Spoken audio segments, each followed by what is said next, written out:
देश की राजधानी दिल्ली में भारतीय जनता पार्टी की कमान संभाले हुए आदेश गुप्ता अपने जन्मदिन पर मध्य प्रदेश के मालवा में थे।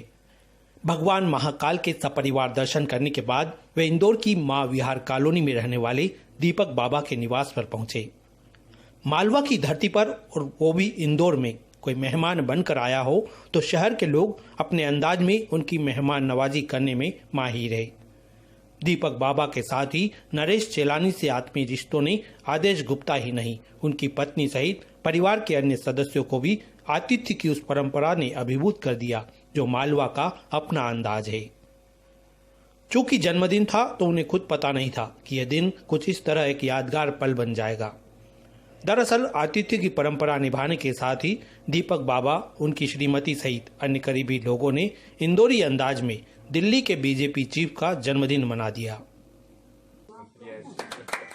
बार बार दिल ये आए, बार बार दिल ये गाए, बार बार दिल ये आए, बार बार दिल ये गाए।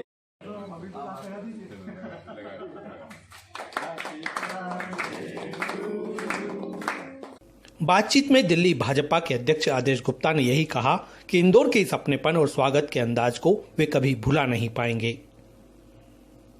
बात जब इंदौर की थी तो स्वच्छता में नंबर 1 शहर की तारीफ करते हुए उन्होंने प्रशासनिक तंत्र के साथ जनता की उस सोच को भी सलाम किया जिसके सहयोग से हर बार देश में इंदौर को गौरव हासिल हो रहा है।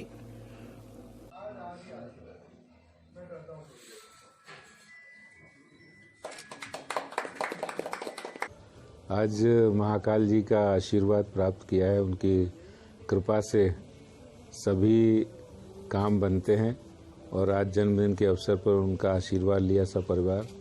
और जब इंदौर की धरती पर, मालवा की धरती पर आज दीपक जी, नरेश जी और सभी मित्रों ने जो मालवा के अंदाज में स्वागत किया, उसके स्वागत से मैं बहुत भाव विभोर हूँ और बहुत ही मुझे खुशी हो रही कि आज जन्मदिन मैंने दिल्ली से आकर मालवा में यहाँ मनाना था, महाकाल जी के यहाँ मनाना था। और दीपक जी और इनकी पूरी टीम ने, परिवार ने जो हमारा स्वागत और आतिथ्य किया, उसका मैं बहुत उनको धन्यवाद करता हूँ। और साथ ही साथ मध्य प्रदेश के सभी भाइयों को भी मैं बहुत अभिवादन करता हूँ, उनको नमस्कार करता हूँ आज के इस अवसर पर कि जब मैं मध्य प्रदेश और इंदौर में आया हूँ तो एक तरह से हमें जो आत्मीयता और अपनापन लगा है, वो अपनापन हमें हमारे आगे के समय के लिए एक ऊर्जा प्रदान करेगा, हमें एक एनर्जी देगा, ये सब मैं उम्मीद रखता हूँ और मुझे महसूस भी होता है। जो इंदौर स्वच्छता में पूरे देश में अव्वल रहता है, तो इंदौर से एक प्रेरणा मिलती है। और मध्य प्रदेश के कई शहर ऐसे हैं जो स्वच्छता में बहुत अच्छी रैंकिंग हासिल करते हैं। तो मैं मानता हूं कि लोगों को, हिंदुस्तान के लोगों को यहाँ आके बहुत कुछ सीखने को मिलता है कि जब स्वच्छता सिर्फ प्रशासनिक तौर तरीकों से नहीं हो सकती, बल्कि जब तक जनता का उसमें इन्वॉल्वमेंट नहीं होगा तब तक स्वच्छता संभव नहीं है। और ये इंदौर ने और मध्य प्रदेश के और भी शहर के नागरिकों ने करके दिखाया है।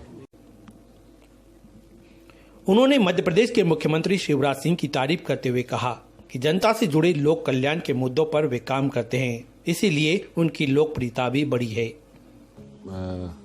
मुझे ऐसा लगता है कि मध्य प्रदेश के मुख्यमंत्री शिवराज सिंह चौहान जी बहुत ही जनता से जुड़े लोक कल्याण के मुद्दों पर काम करते हैं और इसीलिए उनकी लोकप्रियता भी बड़ी है। मध्य प्रदेश में गरीबों के लिए और आम जन के लिए बहुत सारी नए कल्याणकारी नीतियां लाई गई हैं। जाते जाते श्री गुप्ता ने दीपक बाबा के उस आग्रह को भी स्वीकार किया जिसमें उन्होंने आगामी माह में अपने बेटे की हो रही शादी में आने के लिए आत्मीय रूप से सपरिवार उन्हें आमंत्रित किया। श्री गुप्ता ने कहा कि मालवा में और खासकर इंदौर आने का बार बार मन होता है, ऐसे में अगर आत्मीय आग्रह हो तो वे कोशिश जरूर करेंगे उस वैवाहिक आयोजन में शामिल होने की।